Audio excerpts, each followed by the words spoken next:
So the first question is, what made you trade kangaroos in California sunshine for a life in Japan?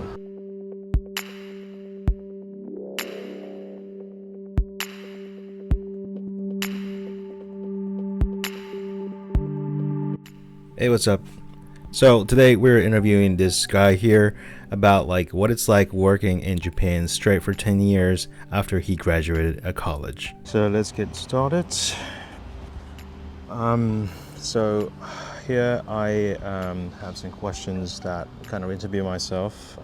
So the first question is, what made you trade kangaroos in California sunshine for a life in Japan? So the quick reason why is because I needed to get a job that pays off my student loan. That would come out about like approximately $100,000 ish in US back then. To pay off the loan, I definitely had to start a decent job.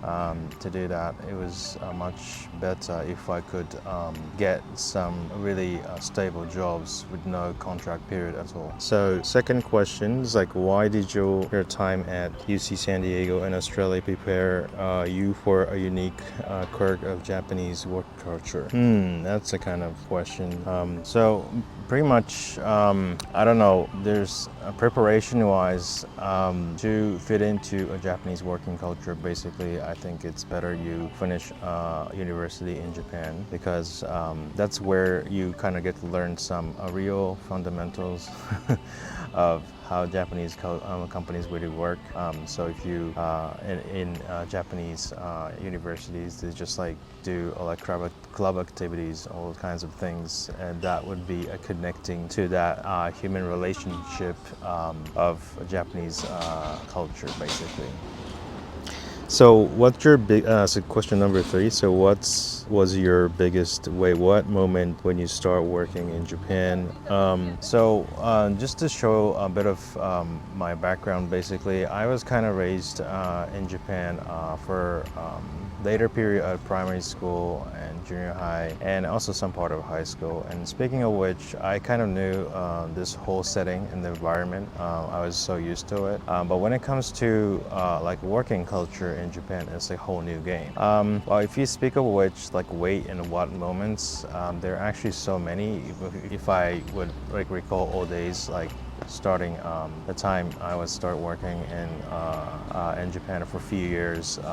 If I kind of share a story, is that when I started working in consulting companies in Japan, I was pretty much located in like Ibaraki, and I kind of like keep commuting there by train from Tokyo every week, starting from Monday and finishing on a Friday. And during the time, the working hours like pretty much 9 to 2 a.m. basically every night. And also there are like a bit of like a violence going on in the workplace of their client or our client, and that was pretty much a normal thing to happen out there. Maybe I should not really say it, but that's really what was going on and as a working environment, and that's not normal in Japan basically, but that was really what's going on, and that was a special case. But I was like really shocked that people are actually kind of hitting their bodies, and that was normal to happen in things like meetings, and that was just a terrible piece of shit. Yeah, and question number four, how did you go from lost in translation to somewhat fluent in Japanese work lingo? Okay, I'm originally fluent in Japanese, so that there is no language trouble that I happen to have to start working in Japan. But if you are thinking of working in Japan, the language is the first thing, the first key to unlock. Otherwise, the opportunities are limited here, especially if you're getting employment. Except for the fact that if you are some kind of software engineer or even fluent backend, if you have good skills, there is a high chance that you get hired as an engineer here in Japan without Japanese skills. Better you have the skills and you have more opportunities. But if you do have those software engineering skills or maybe designing skills, those kind of things, you have a higher chance of getting a job. There are companies who would allow you to work work only in being able to speak in English.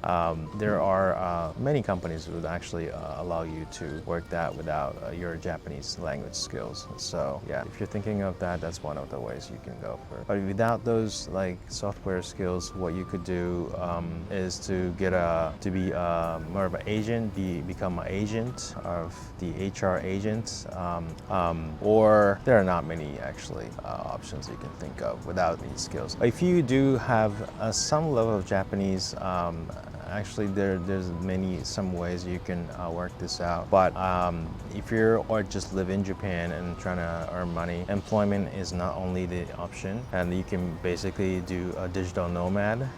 In a way, you can just work anywhere in the world, getting paid. So it doesn't matter what kind of like job market that local environment you live in would have. So yeah, that's one of the things. So that was number 4, and number 5 that has your international background ever made you exotic one at work in Japan. Yes, even though I pretty much raised in Japan in a way or two, there's the background wise, it's just a different cultural thing. So it gets me a little bit hard to work through many different things, because like it's really more of a non-linguistic, it's not really a language. It's more of or I would say maybe it's not something really verbal to state what the differences are.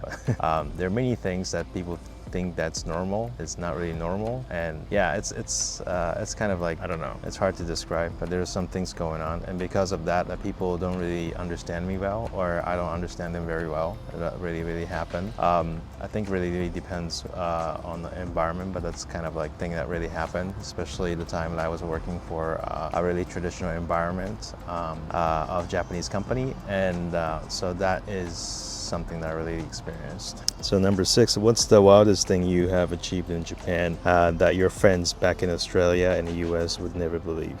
Wildest thing I've achieved in Japan? I don't know.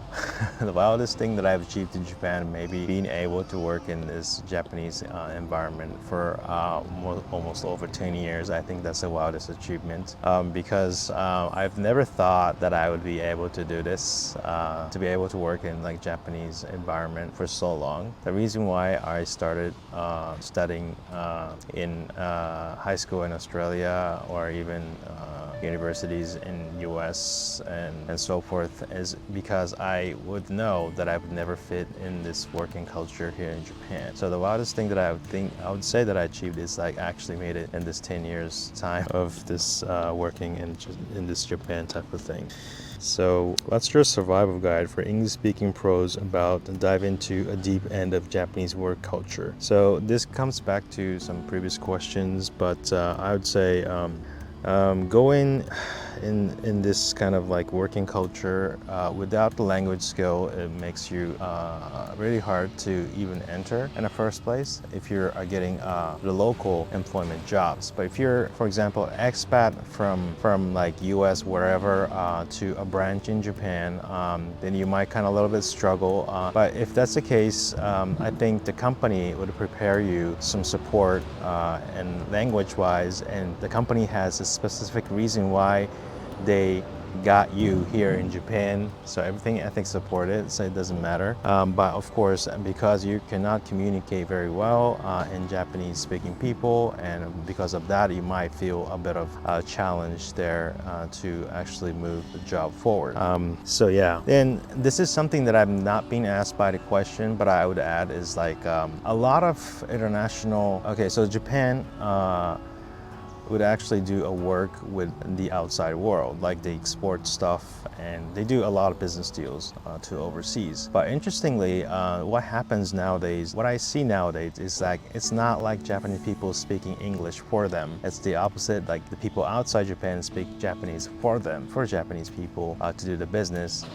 So there's a certain amount of people who would actually speak Japanese as a foreigner, or and then actually those people are hired as part of those Japanese companies, or basically the companies that Japanese companies are dealing with are hiring those English-speaking people, and because Japanese-speaking people, and because of that, the business goes very well in Japanese language. So Japanese companies, like for dealing international business, are not having much of trouble because of this language, because a lot of people outside would speak Japanese to them. So when I really encountered this situation is when I was working in some projects, and there are a lot of SIer like Infosys, Tata were hired in this project, and so there are a lot of Indian guys are coming in Japan doing this like system integration kind of work. And amazingly, what happened was like a lot of those Indian guys are speaking good Japanese,